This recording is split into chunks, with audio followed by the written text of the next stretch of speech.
Good afternoon, Saitlanders. How are you? And welcome to part 3 of my little series of videos on famine and how it relates to knowledge and how we should empower ourselves with knowledge.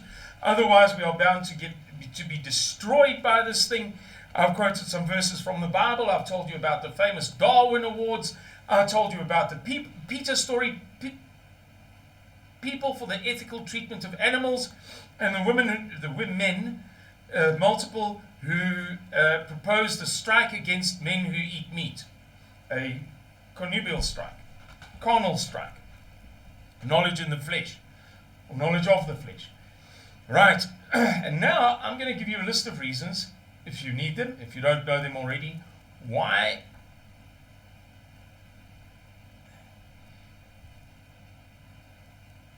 hell is coming in the form of a famine to the whole world. And this is going to be quite a tedious process, quite honestly, because you're going to have to be patient with me while I look at umpteen dozen different sources.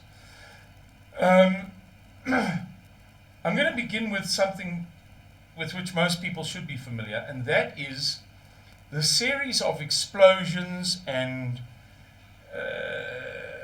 you name it, of fertilizer factories and consequent fertilizer shortages beginning roughly March 2021. And we know from local anecdotal evidence, I can tell you because I've spoken at length with 3 different farmers on this, local farmers. I live in Van der Kloof, on the village of Van der Kloof, on the Van der Kloof Dam, and below the Van der Kloof Dam, that is to say eastwards as it runs through the northern Karoo to the sea, there is a lot of irrigated crop farming, very much, many farms. So we all know all of the local farmers, and they have spoken to us about how the hang on guys, I'm going to have to pause here. I think we've just got a little bit of load shedding and I see the voltage is struggling, so let me turn off some appliances, take them off the solar. Okie dokie, everybody. Hopefully we can continue to record successfully. I'm not sure what's going on. I have a little solar system which is more than adequate for me as a bachelor. And it carries everything quite well. But recently, when there have been Eskom problems, somehow the voltage drops. So I think what's happening is that when the whole load is suddenly plonked onto the solar system, maybe it's at battery level. I don't think it's at inverter level, because I've had the same inverter always. When the batteries, I've got some new batteries, they take the load, but not the, the knock, if you like. So if it's stable, there's not a problem. But if they suddenly have to take all of the system has to take all of the load, I think the batteries struggle to get that full 240 volts in. I think, what do I know? And it's a grey day, which can't help. Excuse me. So, where were we? We were talking about all of these events that have been striking the world, and we began with the fertilizer. By some sort of a miracle, and long before the Russia-Ukraine crisis, numerous fertilizer factories across the world began to suffer crises. And as I said to you, you're going to have to be a little bit patient with me while I look around for these various good sources that record these many things. We've also seen the destruction of numerous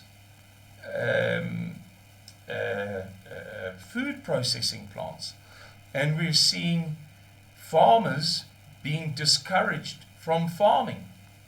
You've all seen these things on WhatsApp groups, I'm sure of it. You have seen how the how Bill Gates has been buying up farmland in the USA and letting it lie fallow. Now, that's actually a very, very interesting thing, because it's mostly been happening around years which coincidentally correspond to years in the ancient Hebrew calendar, if you extrapolate the calendar to today. The calendar by which our forefathers lived.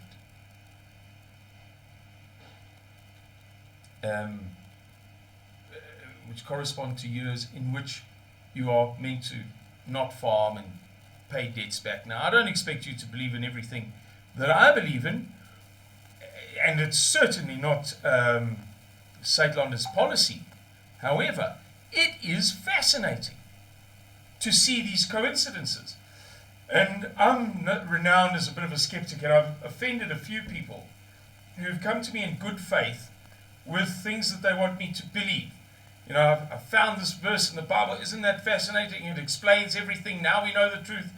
And I tend to say to them, look, if the church fathers, if St. Augustine couldn't figure that out, please don't try to convince me to believe your interpretation of it in 15 seconds flat.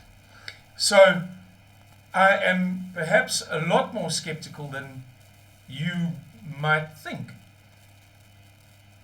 Here's one source.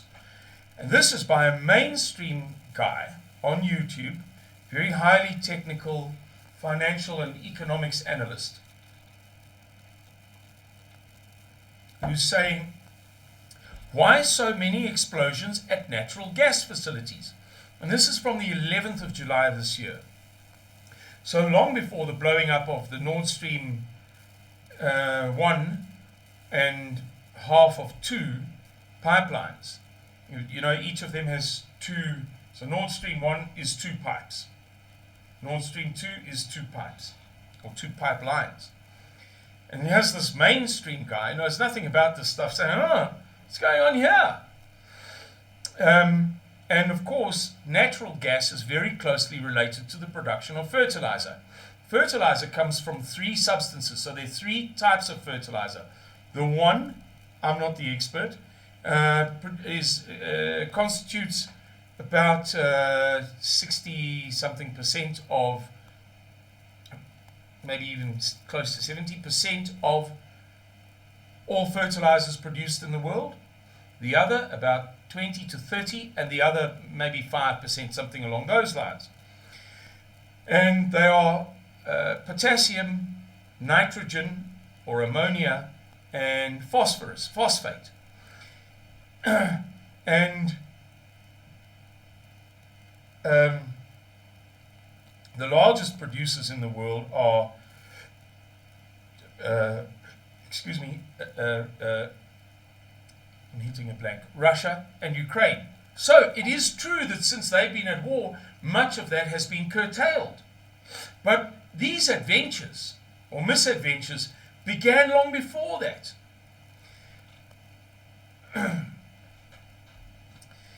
Pipelines being blown up, food production facilities blown up. Here's a story from France the week before last, just about 9-10 days ago. The world's largest fresh food market outside Paris went up in flames. There is a lovely map that I think I can bring up here. I might not be able to, but I can describe it to you and explain it to you quite easily. It's not rocket science. It details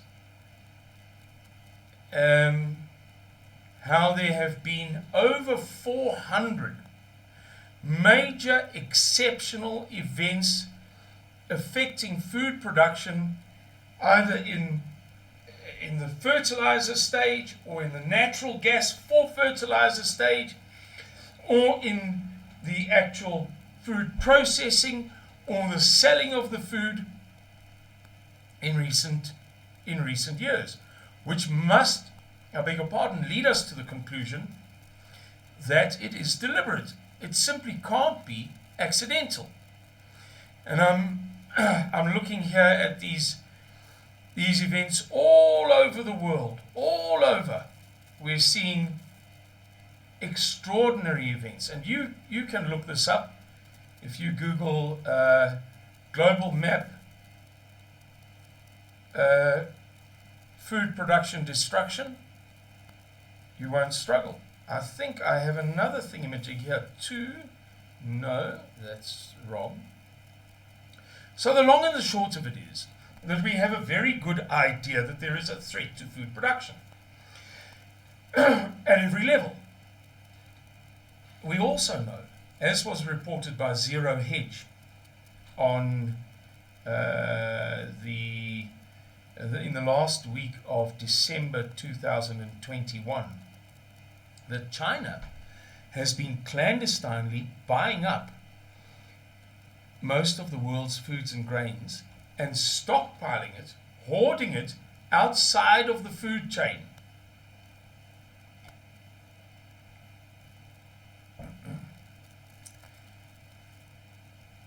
Beg your pardon.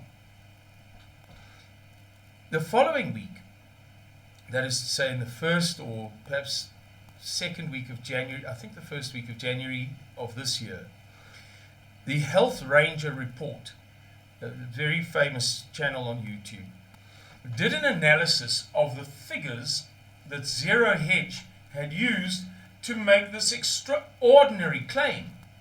And what they discovered was that Zero Hedge was out by about 10% because Zero Hedge had erred on the side of caution. Zero Hedge said that that at that point in time, China had bought up just over 50% of all the world's grains and cereals, and that by the 30th of June, China would have bought up about 59%. Health Ranger Report revealed that because Zero Hedge had erred on the side of caution, in other words, when they did the mathematics, they rounded down each piece of data so that they didn't dramatize too much. They wanted to be conservative. Health Ranger Report said, let's take the data at face value. If it says 23,000 tons, it's 23,000 tons. Right. And they arrived at the conclusion that by the end of last year, China had already bought up and stockpiled outside of the food chain 59%. And that by June it might be 69%. And there were some suggestions, if you were liberal about it as opposed to being conservative, suggestions that it might be approaching 80% by a certain point in time. They're writing beginning of January, they're talking about the end of June, and then they talk further on towards September and so on. Now, what has since been proven is that although the worst case scenarios may not be the reality, it is very, very, very severe. It is so severe that we may expect hundreds of millions of people to perish over the next, for the sake of a round number, let's call it 3 years. But I'm being conservative. In fact, some very learned, capable experts are suggesting hundreds of millions of people may perish over the next year. And the head of the United Nations, the head of the Food and Agriculture Organization, and the head of the World Food Program have all issued doomsday-like predictions concerning this. They're a little bit late, but finally they're admitting it. And this thing has been playing on my mind endlessly in recent months. And I just wanted to do this video to bring it home to people that the problem is very big.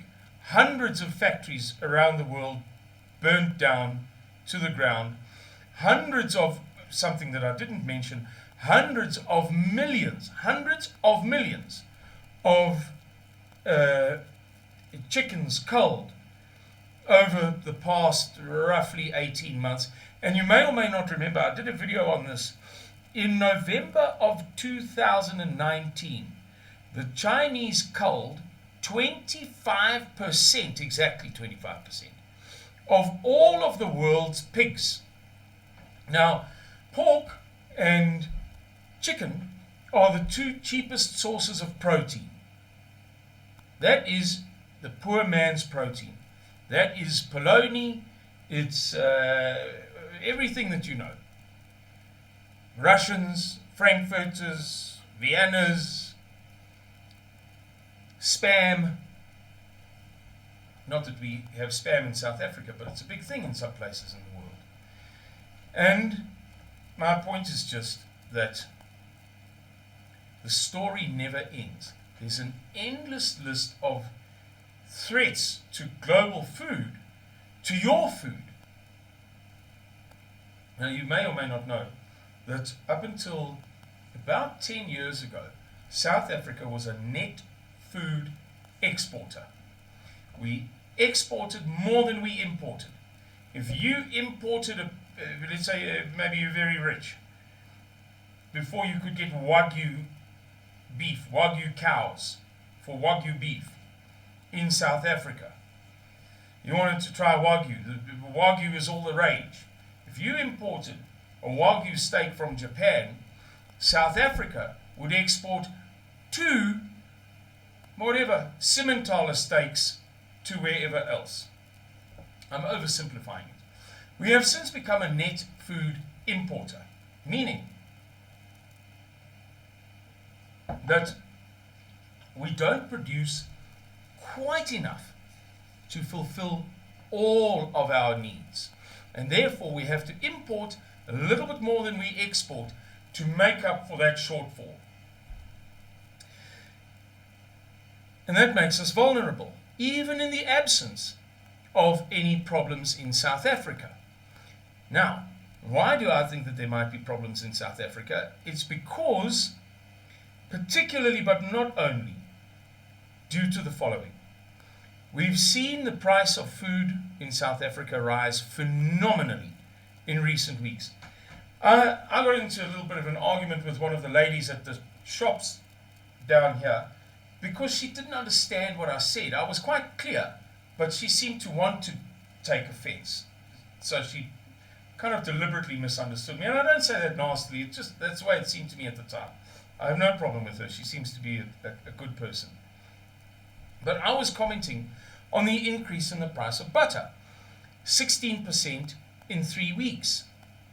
And she seemed to take it that I was saying that she's, or her boss, their shop, whatever, is robbing us. And I almost said to her, listen, woman, I'm a layman's expert. I'm not, but I do interviews all over the world, particularly one, which is the 4th biggest radio format interview on the internet. It's for 1 hour, every second Sunday, in which I tell the whole world about this stuff. I know that it's not you personally. I'm horrified by the increase. I'm not suggesting that you're individually responsible for all of what's going on in the world. But I didn't say anything. I just left it at that. And then lo and behold, some other woman overheard us.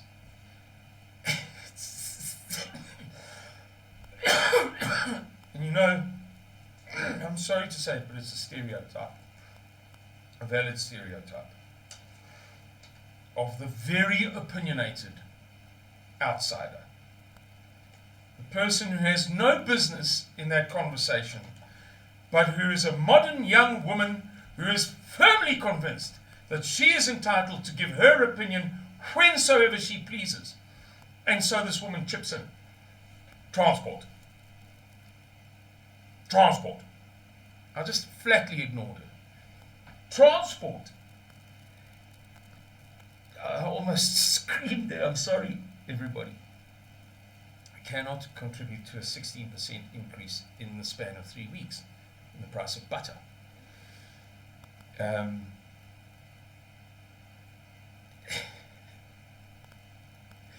There are all sorts of factors that are coalescing now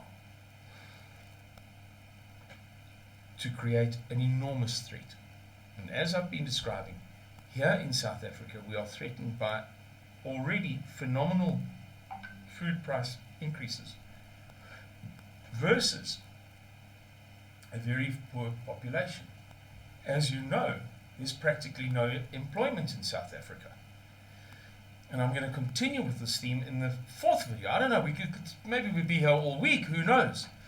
But I'm thoroughly enjoying explaining to you the stuff that I research, what I've discovered, and if it fascinates just a few hundred people, and those people take measures they would not otherwise have taken, because they've reached an understanding, they've obtained the knowledge that enables them to understand the extent of this threat, I will be happy.